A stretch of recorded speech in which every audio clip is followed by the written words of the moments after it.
titled Conversation Messages. In this chapter, we are going to explain the conversation process and look at the principles. We will look at self disclosure, the rewards and dangers of disclosing, or more specifically, telling people or not telling people things about yourself. We'll also finally conclude with looking at paraphrasing and looking at the suggestions for effectively making small talk. So let's take a look at what a conversation is. A conversation, and these are what we call the five principles of conversation. A conversation is the informal exchange of messages between circle or underline two people or a small group. So a conversation, you can't have a conversation with yourself per se. I mean, perhaps thinking it in your mind, but scientifically, in terms of communication, conversation is an informal exchange of messages between two people. So notice it's not formal either. So you have the five principles of a conversation. You have the opening, which is hello, hi. Anytime we're speaking to someone, you have feed forward, which at this step you usually provide some type of feed forward, which gives the person a general idea of the conversation's focus. Now we get down to business, which this is the substance of the topic at hand. We look at feedback when we look at that force aspect. This is where you usually reflect back on the conversation to signal that as far as you're concerned, the business is completed. And then closing is when you say, I hope you'll call soon. Don't call us, etc. So think about you're talking to a friend real quick in a conversation. Most of us say hi, hello, whatever. Then you say, hey, Robin, I need to talk to you when you get off your shift, etc. So you're previewing or giving feed forward. Now we're down to business. Then we look at feedback, and then we look at closing. Typically, anything that you watch on TV too as well. The news is a great example where they have an opening, they feed forward, they preview what they're going to talk about. Then they look at getting down to business. They tell you what the biggest things that happened over the last day. Then you look at feedback and then the closing. One of the stereotypes about gender differences is communication that is widely reported in the popular writings on gender is that women talk more than men. However, a study of 396 college students found that women and men actually talk about the same number of words per day, which is about 16,000, right? So can you imagine how people say literally 16,000 words? Do your own experiences support the stereotype, or do they support these research findings? So when we look at the principle of cooperation, okay, when we look at these, you kind of want to, I guess the biggest way is kind of to look at it in terms of the quantity of principle, quality of principle, the relation of principle, and the manner of principle. And when we kind of look at these, we use these as general rules, and if you look at 175 and 76, it'll give you a more detailed analysis here. But the general mutually agreed upon assumption is that you and the person to whom you are speaking with will both try to understand each other. So the principle of dialogue, the conversation is dialogic, and you have dialogue and monologue, okay? And this is key here. A dialogue is a conversation, or what you may want to write a two-way communication. Monologue is what we call a lecture, okay? And so you can imagine there's two distinctly different styles. So tell me which one this would be. If you are mainly lecturing to your kids about going to bed or cleaning up their room, and you're speaking in a linear, think back to chapter one way, that is what we call monologue. However, if there is a conversation between both people, that's what we call dialogue. So think about, if your child was to ask you, hey dad, hey mom, can I extend my curfew to 2 a.m.? No, it's not happening. Go to bed. Don't ever ask me again. And if you don't give that or afford that person the opportunity to speak, now you're speaking in a lecture, which is called a monologue. However, if you say, well, Catherine or Andre, why would you want to stay out an extra 2 hours? What would do that? Now you're into a dialogue pattern. The principle of turn-taking cues, you have speaker cues, listening cues, and back-channeling cues. For the purposes, I want you to kind of dig into this on your own. The rule of reciprocity states that people return the kinds of messages they receive. So if someone compliments you, you feel a need to say something nice about him or her. If someone is polite to you, you're more likely to be polite in turn. Conversely, if someone says something negative, you will likely want to respond with the negative comment. So think about how many times that has happened in your life where you have done that. And so think about in which ways does this rule or norm or reciprocity work in your social media communication. Research also finds that gender differences, as well as similarities in expression of politeness, generally studies from several different cultures show women use more polite forms than men, both in informal conversations and conflict situations. Women tend to see areas of agreement more than men, and there are also similarities. For example, men and women seem to pay compliments in similar ways, and both men and women use politeness strategies when communicating bad news in an organization. So, what's been your experiment or experience with politeness in men and women?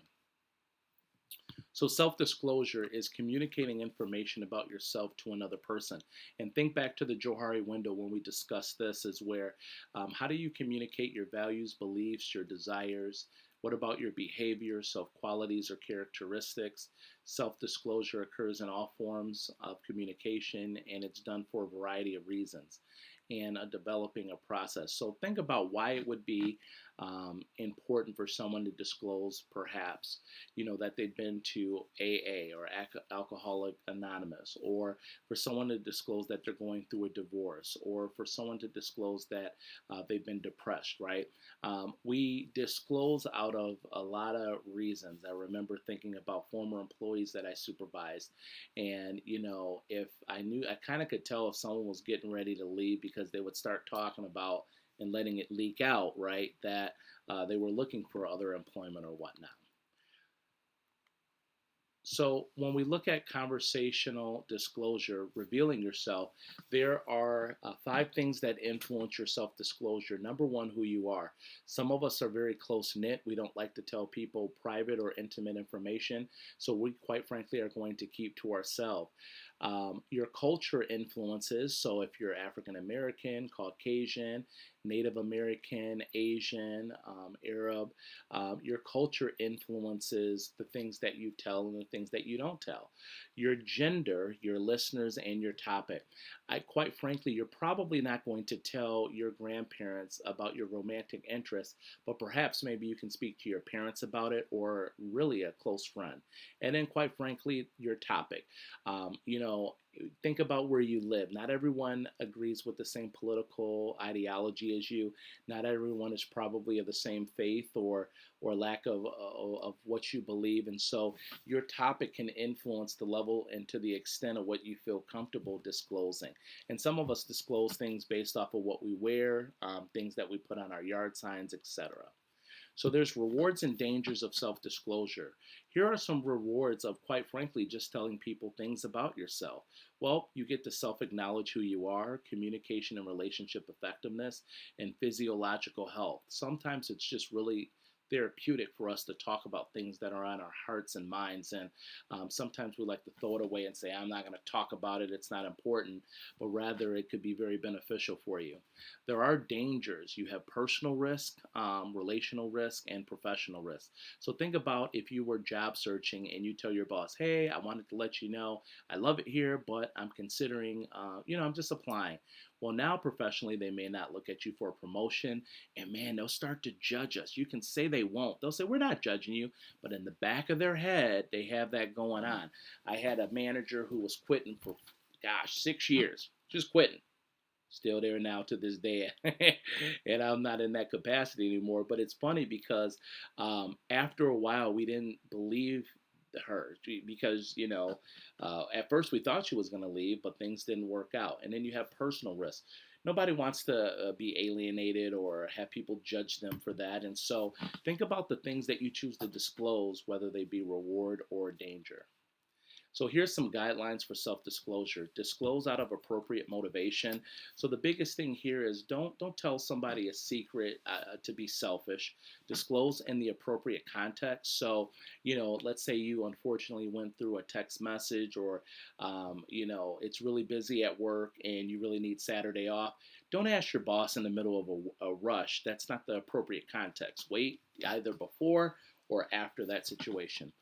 The third one is important. Disclose gradually. You want to be very, very careful. And I know some of us are in different environments. You want to disclose gradually and not right away.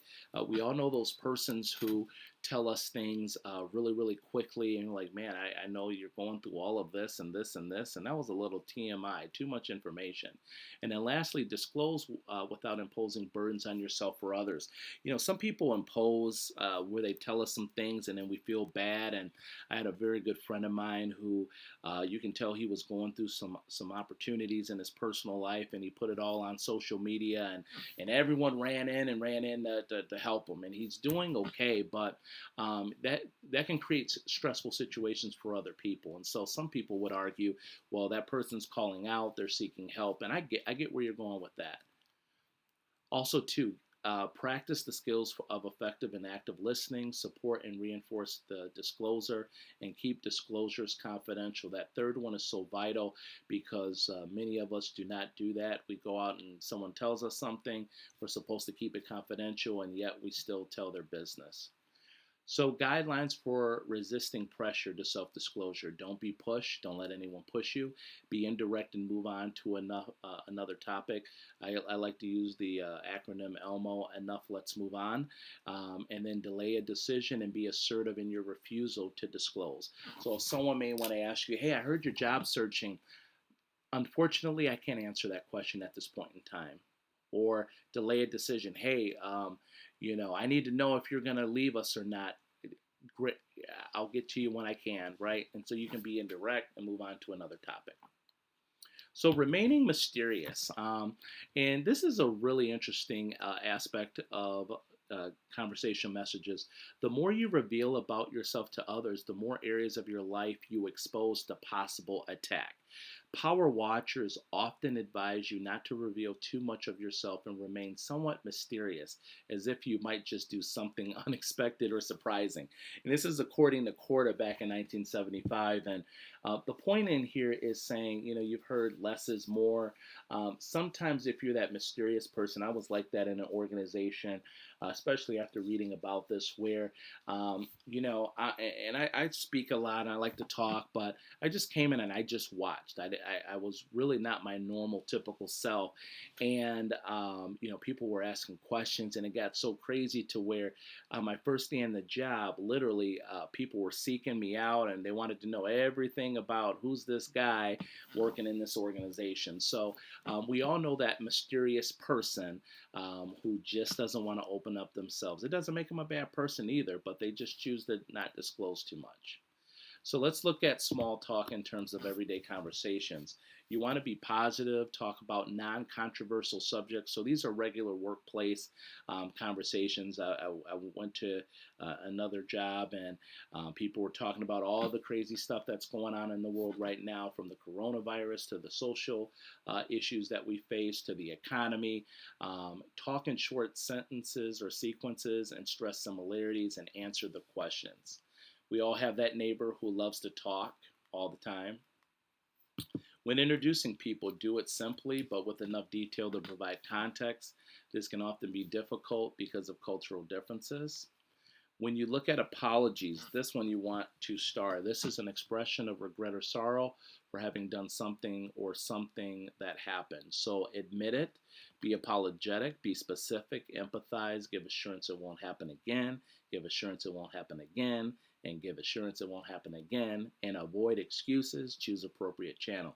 Obviously, give assurance it won't happen again. That's very, very important here. That's why I emphasize that. So complimenting, this is a message of praise, flattery, or congratulations. So you can have a backhanded compliment, refer to the text on that. Giving a compliment, you want to be real and honest, if you will, okay? Compliment in moderation, be totally complimentary, and be specific. So don't just say, hey, I like your outfit. Well, what do you like about the outfit?